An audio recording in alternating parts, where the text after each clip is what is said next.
कायनात और इसकी मखलूक़ात का खालिक।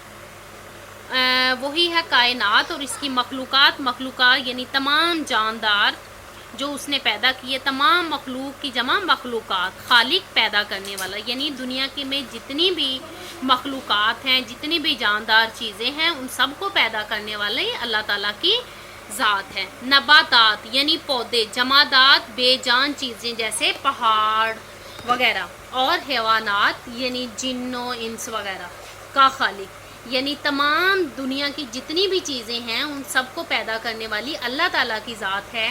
पौधे, बेजान चीज़ें और जिन्नों इंस का मालिक भी अल्लाह ताला है, यानी अल्लाह ताला ने सबको पैदा किया है।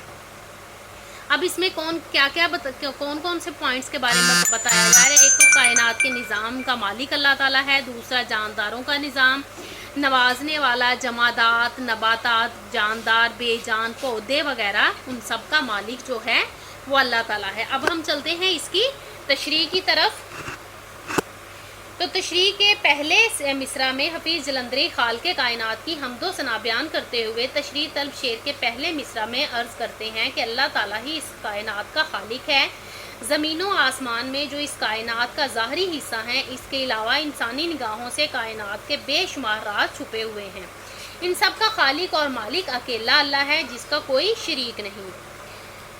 जैसा कि अल्लाह ताला खुद कुरान पाक में फरमाते हैं, वही अल्लाह है जिसने 6 दिनों में ज़मीन व आसमान तख्लीक फरमाए हैं।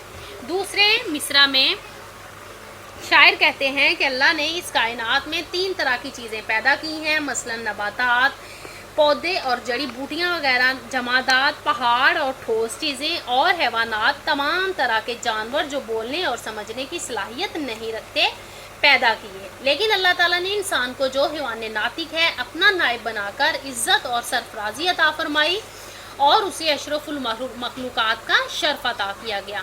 पौधे और दरख्त इस कायनात के इंसानों और हैवानों के लिए खुराक पैदा करने वाले हैं। ये दिन के वक्त ऑक्सीजन खारिज करते हैं जो इंसानों और हैवानों के लिए सांस लेने में माउन होती है। गर्ज जानवरों और पहाड़ों को भी इंसानी फ़ायदे के लिए तख्लीक किया, जैसा कि अल्लाह ताला ने कुरान पाक में फरमाया, बेशक तुम्हारे लिए इन मवेशियों में बेशुमार फ़ायदे हैं। कुरान पाक में अल्लाह ताला फरमाते हैं, रब से मुराद वो ज़ात है जो कायनात की तमाम अशिया को पैदा करके इनकी नशरमा और जुमला ज़रूरतें पूरी करके दर्जा कमाल तक पहुँचाने का बंदोबस्त करती है। इसकी नवाज़िशें, इसकी रहमतें और लुत्फ़ो करम सबके लिए हैं, इनके लिए भी जो उसे मानते हैं और उनके लिए भी जो उसके मुनकर हैं। वो गनी है और मोहताज ज़माना इसका, वो गनी है और मोहताज ज़माना इसका, कभी खाली नहीं होता है ख़जाना इसका।